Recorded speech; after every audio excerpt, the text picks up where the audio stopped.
Alright everyone, what's going on? It's Rico Sensei and I'm here to give my episode 9 review on Made in Abyss. This episode wasn't too crazy like the last few episodes, but it was still a really good episode nonetheless.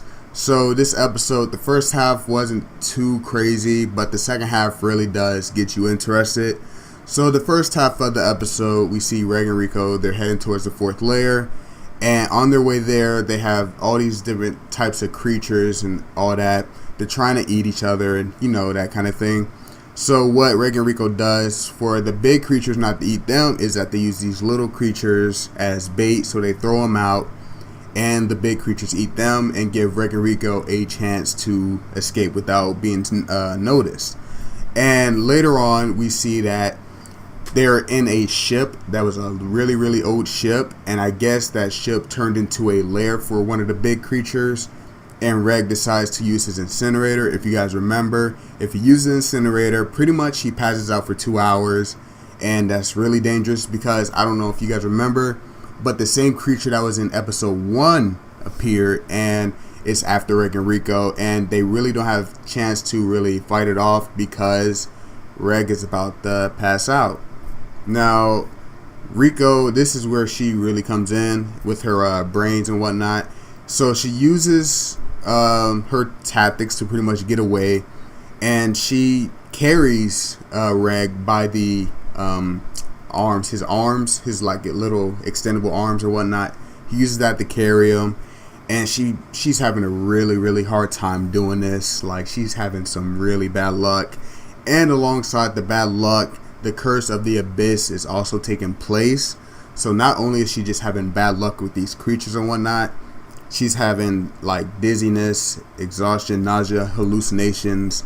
Like, she's having a really hard time, and it's really sucks seeing that a child is going through this. Like, it really sucks, but she overcomes it. Like, she sees Ozen, Marluck, and Liza talking to her saying, "You can do it. Why don't you just return home?" And when she sees Liza, that's when she kind of just breaks, and we get into a big hallucination to where it's just Rico and Liza, and they're returning back to Orth, the city that they're, you know, living in. And pretty much she's happy and whatnot until she recognizes that Reg isn't there, and Liza says that Reg is still in the bottom, and she says, "No, we need to go back." And that's when she snaps out of the hallucination, and she kind of just almost collapses. And after that, the creature from episode 1 is Crimson something, split dragon, something like that. But the Crimson creature pretty much comes back again, and Reg wakes up, and they pretty much fight it. They fight it off using the pickaxe that Liza used and Ozen gave to Rico. So yeah, they use that pickaxe to fight it off, and pretty much Reg uses it, not Rico, which is meh. But it was still a really cool fight scene.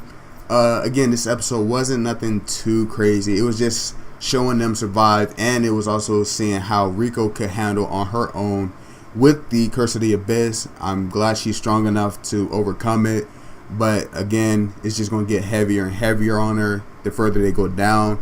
I don't think Reg is really going to experience as much. So again, this is really nice to see that Rico can somewhat survive on her own, but they still need each other nonetheless. But that's going to do it for my episode 9 review. Again, nothing too special except for the second half. But yeah, that's going to do it. What do you guys think about this episode? Comment below if you like this video. Give it a thumbs up and subscribe if you haven't already. And I will see you guys on my next video. Later.